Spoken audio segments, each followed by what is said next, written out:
As we continue to look at sacred spaces and rituals, we are looking at probably one of the most well-known and most beautiful churches in the world, Notre Dame, located in Paris, and built about 1160 to 1260, although they really say it was never completely finished to what it was supposed to be.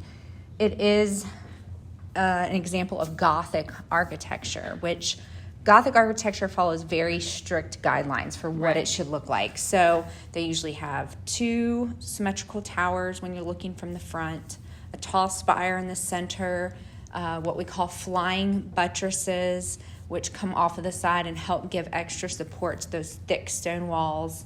They usually have colorful stained glass windows in a circular format. These are called rose windows.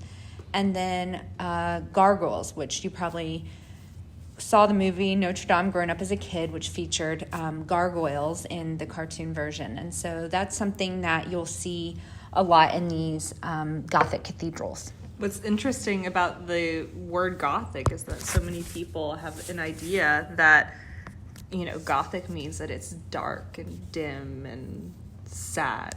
And these churches were actually the complete opposite. Because of these beautiful stained glass windows, the insides were usually colorful and light filled. They had these huge windows, and so the insides would be very dynamic and be meant to inspire hope in people. Right.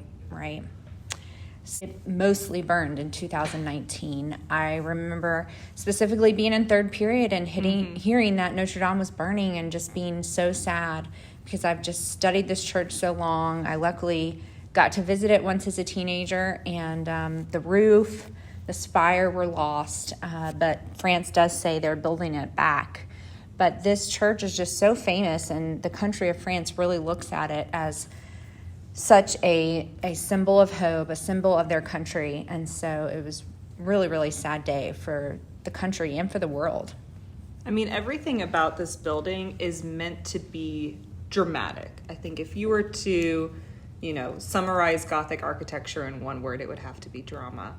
Everything is just reaching up toward the sky, towards heaven, trying to be as tall as possible. I mean, the goal here was that anyone in the city of Paris would look out their window wherever they were and be able to see this on the horizon. Exactly. I mean, even if you see this in comparison to the rest of the architecture around it, this building just towers over everything else.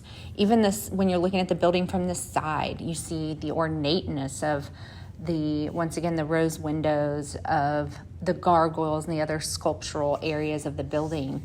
And that's why this church took 100 years to complete. Imagine starting to build this church and not even get to finish because, it took longer than your life to build.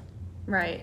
I mean, when we're talking about sacred spaces, that's going to look different depending on your culture. But I think one thing that everyone sort of has in common is that you're going to invest a lot of time into a sacred space, right? When we invest a lot of time, it shows that it's really important to us and it means a lot.